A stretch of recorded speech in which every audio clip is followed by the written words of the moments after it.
International court of justice में पहले से ही इजरायल को लेकर गाजा में नरसंहार करने का मुकदमा चल रहा है।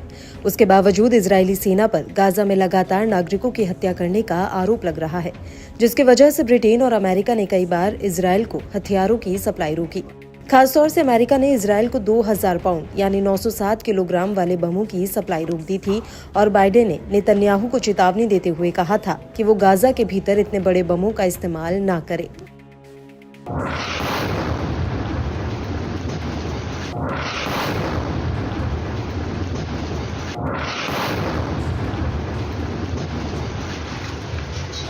लेकिन बीते दिनों अमेरिका ने दोबारा से इजरायल को 2000 पाउंड वाले बमों की सप्लाई चालू कर दी है, जिसके बाद अब इजरायल पर एक बहुत बड़ा आरोप लगा है। दरअसल इजरायली सेना पर गाजा के तवर्तीय इलाके अल-मवासी में एक बहुत बड़ा बम गिराने का आरोप है और इस बम से हुए धमाके में 19 लोगों की जान चली गई और 60 से ज्यादा लोग घायल बताए जा रहे हैं। ये जानकारी गाजा के स्वास्थ्य मंत्रालय ने दी।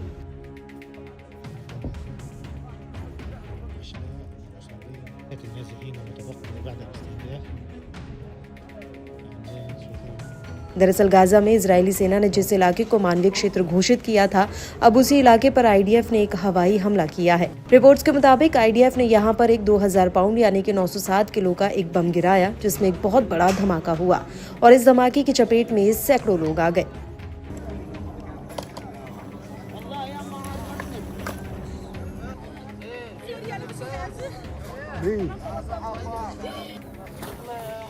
और जब ये धमाका हुआ तब कुछ लोगों को समझ ही नहीं आया कि यह एक हवाई हमला है। कुछ लोगों को लगा कि यह भूकंप है।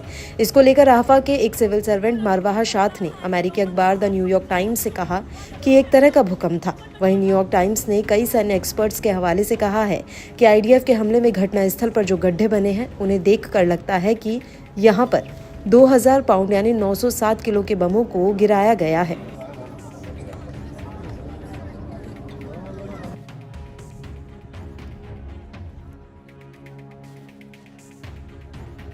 रिपोर्ट्स के मुताबिक जिस इलाके में ये हमला हुआ है वहां पर हजारों फिलिस्तीनी टेंट में रह रहे हैं, लेकिन इजरायली सेना का कहना है कि उसने दक्षिणी गाजा के तटवर्ती इलाके अल-मवासी पर एक हवाई हमला किया है, जिसमें हमास के 3 सीनियर आतंकियों को निशाना बनाया। आईडीएफ का ये भी कहना है कि ये आतंकी 7 अक्टूबर 2023 को इजरायल पर हुए हमले में शामिल थे।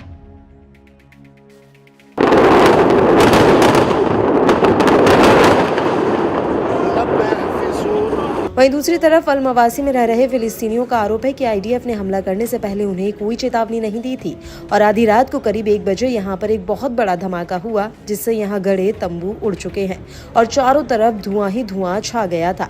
हालांकि ये पहली बार नहीं है जब इजरायल ने इतने ताकतवर बम का इस्तेमाल किया हो, बल्कि इससे पहले जुलाई 2024 में आईडीएफ ने अल-मवासी में हमास के टॉप कमांडर मोहम्मद देईफ को मारने के लिए 2000 पाउंड यानी 907 किलो का बम गिराया था।